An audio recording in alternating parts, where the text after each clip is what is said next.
Endi inson dunyoda yashar ekan, albatta ustiga bir musibatlar keladi, qiyinchiliklar, mashaqqatlar. Mana shunday holatda inson o'zini yo'qotib qo'yadi, iztirobga tushadi, dovdirab qoladi. Mana shunday holda nima ish qilish kerakligini bilmay qoladi. Ammo mu'min mana shunday holatda Robbis tomonidan yuboriladigan sakinatga ega bo'ladi, u xotirjam bo'ladi. Mana shunday bir mashaqqat, qo'rquv, xavotir, vahima kelgan paytda mu'min banda Allohga qanchalar yaqin bo'lsa, islomida, iymonida qanchalar mustaqim bo'lsa, taqvosida qanchalar mustahkam bo'ladigan bo'lsa, shunga yarasha Alloh taolo unga sakinatni tushiradi. Xotirjam bo'ladi. Kim aytgani bo'ladi deydi? Alloh aytgani bo'ladi deydi. Hammani boshini qo'tirib qo'ygan, hayron qoldirgan, aqllarni qulflab qo'yadigan balolar, musibatlar kelganda Alloh o'zini mana shunday taqvoli mo'min bandasini qalbiga sakinatni tushiradi. Ana shu sakinat sababli mo'min xotirjam turadi, dovdirab qolmaydi. Mana payg'ambarimiz sollallohu alayhi vasallamning hijrat kunini eslaylik. Rasululloh sollallohu alayhi vasallam 10 dan ortiq sababni qilib eson-omon Madinaga yetib olishligi uchun 10 dan ortiq sababni qildilar, g'orda o'tiribdilar.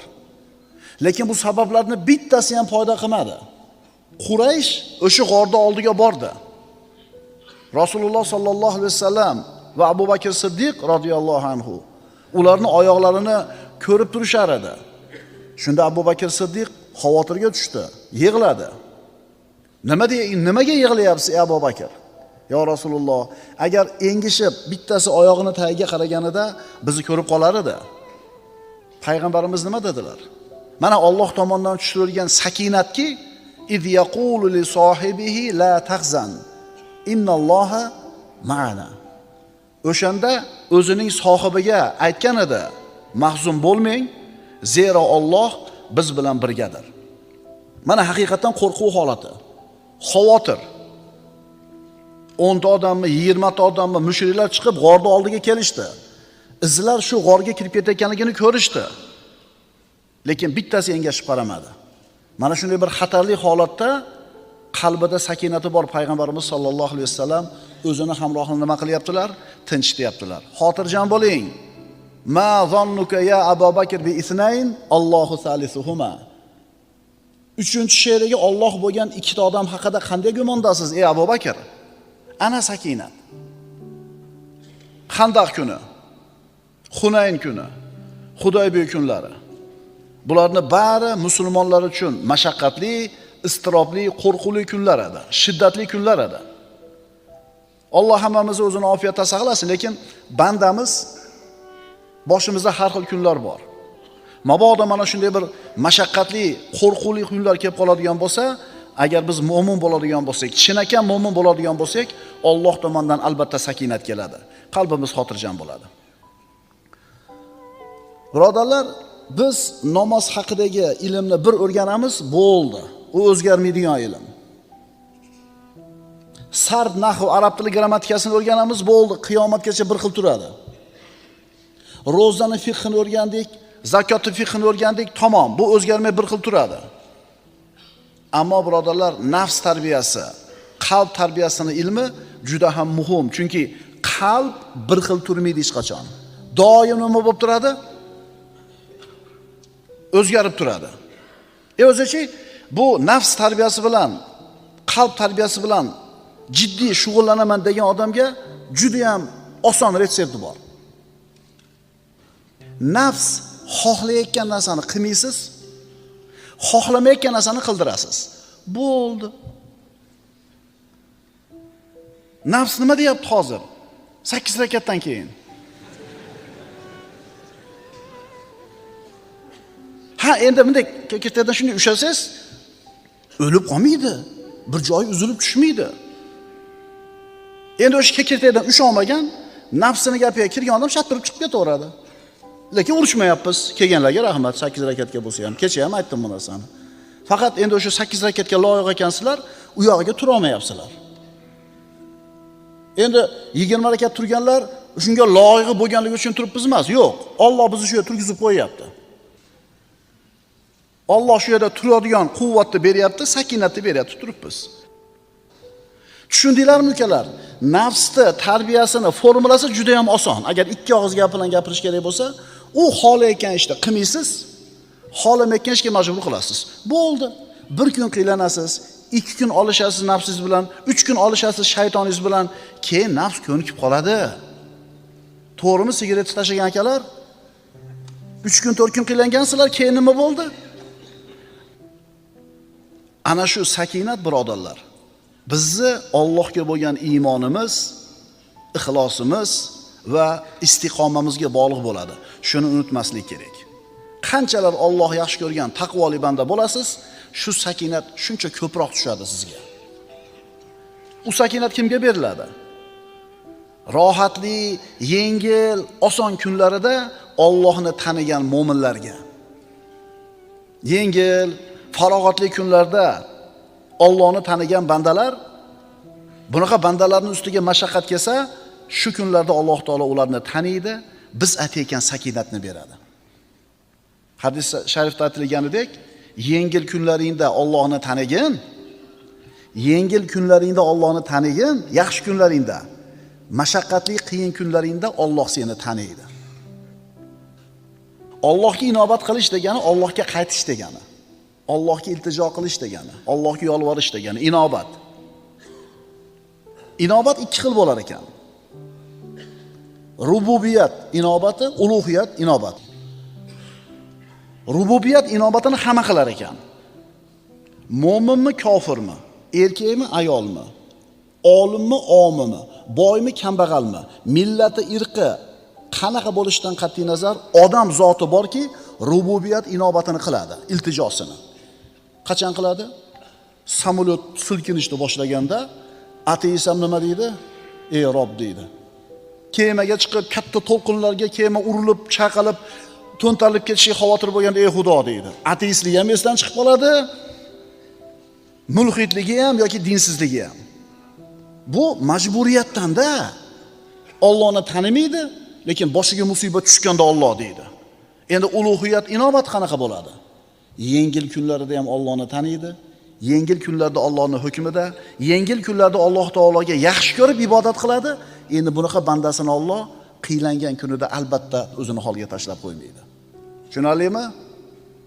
Yengil kunlaringda Allohni eslagin, Allohni tanigin, Alloh ham seni nima qiladi? Taniydi, eslaydi. Ulamolardan biri aytadi: ustimga mashaqqat kunlari keladigan bo'lsa, sakinat haqidagi oyatlarni o'qiyman. Ana shu narsani o'qir ekan, ustimga qiyinchilik kelganda shu sakinat oyatlarini o'qib, uni ta'sirini hayotimda his qildim deydi. Mana shu nasihat ko'rsatma birodarlar. Agar ishlar og'irlashsa, qalb iztirobga tushsa, sakinat oyatlarini tilovat qiling. Bu sakinat Alloh taolo mo'min bandalarga ato qilgan inomi bo'ladi. U mo'minlarga xos bo'ladi. Sakinatning ta'rifi. Sakinatning asli xotirjamlik va viqor. Xotirjamlik va viqor. Masalan, falonchi odamda sakinat bor desa, demak uni qalbi xotirjam, ichi xotirjam, ustida viqor bor. Haybat bor, salobat bor.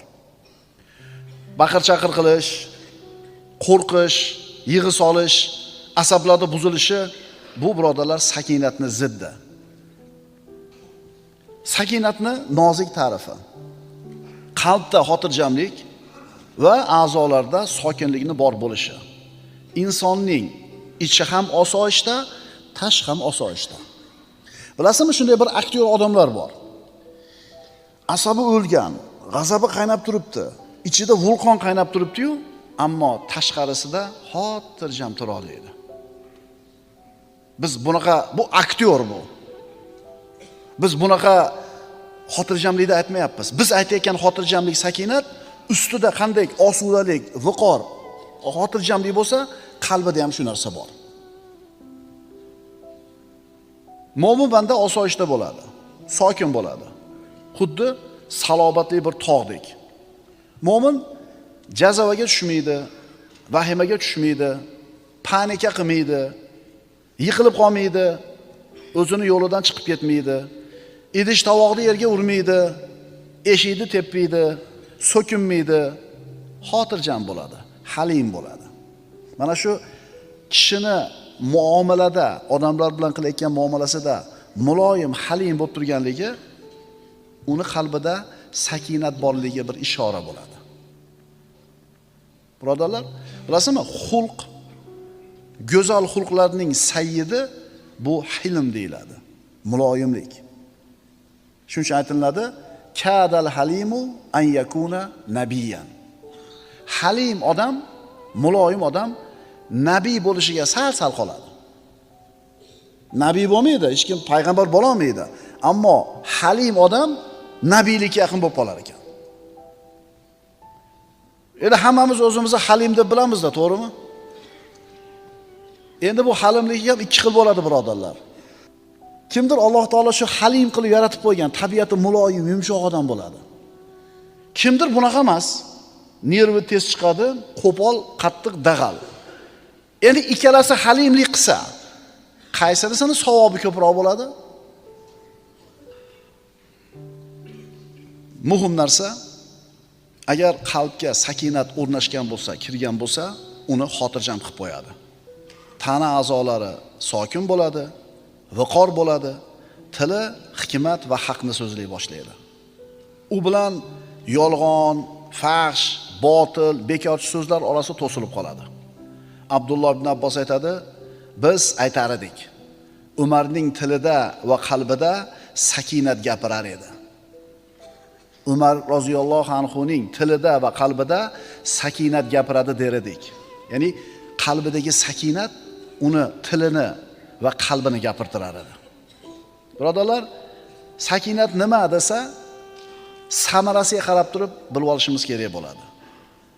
Sakinatning samarasi qalbdagi rozilik, ishonch, qalbdagi osoyishtalik, tabiatdagi bosiqlik.